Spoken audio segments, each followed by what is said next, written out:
Is global unity, global citizenry, and global cooperation, and global ambition, is that better for humanity?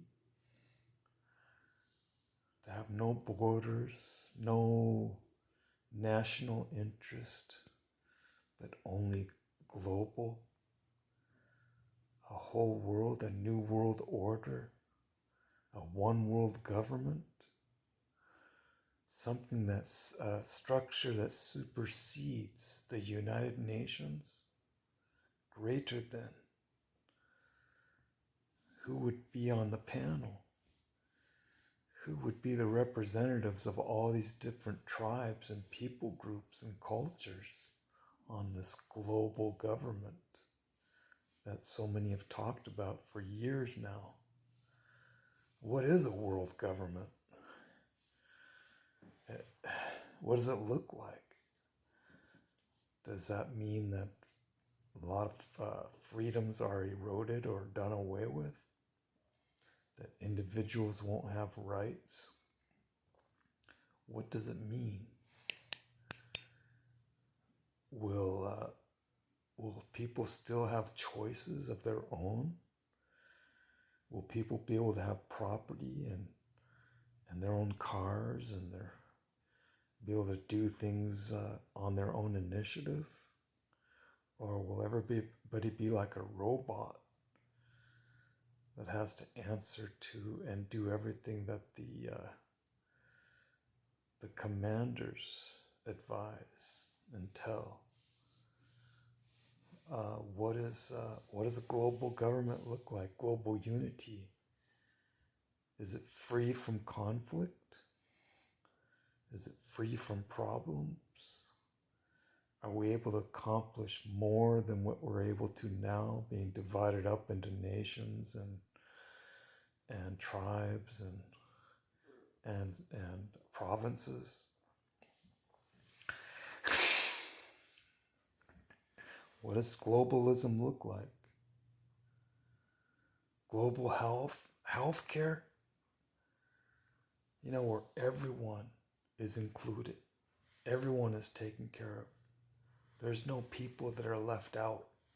There's no people that are singled out for poverty or singled out for malnutrition or singled out for, ostracized from community, from concern, from health, from well-being. But it's an inclusion for all peoples around the whole earth, the whole globe. Because, this is only one earth. I mean, there's other worlds out there. Who knows how many of them are habitable? But and there could be other planets that have life forms, but who knows what kind? They could be like lizards or something, aliens. And who knows what kind of social structure they have? And they could be like animals, not as humane as us, or they could be even more humane than us. I don't know. We don't know yet. I don't know if we found any of those other beings from other worlds.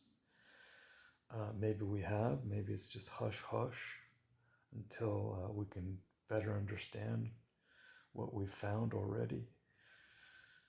But globalism, are we better off when we all work together in unity to advance the species, sharing technology and resources, and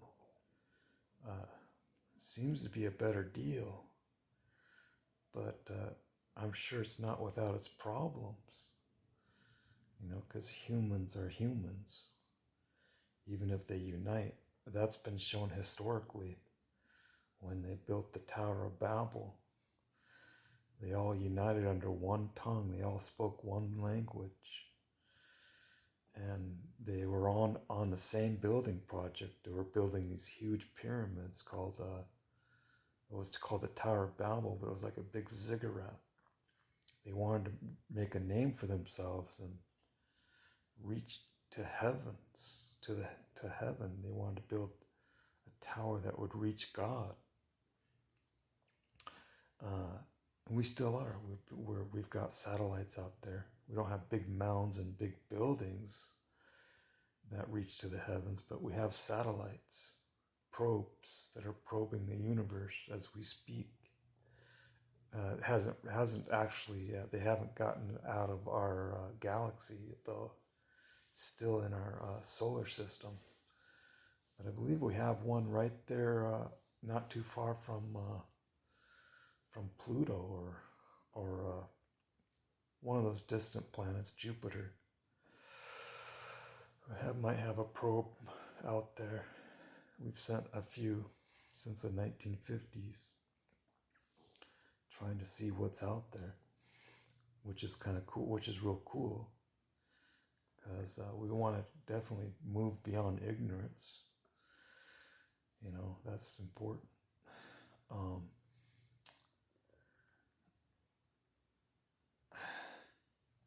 um, yeah, I'm excited to see what the future holds as far as this, if they're still pursuing the New World Order. I mean, I know senior George Bush mentioned it in one of his speeches about this New World Order. But I've heard little bits and pieces and theories and opinions about it. But I'm not sure if it's even been implemented yet, or if it's just an idea that's in the making. Anyway, just curious. Globalism.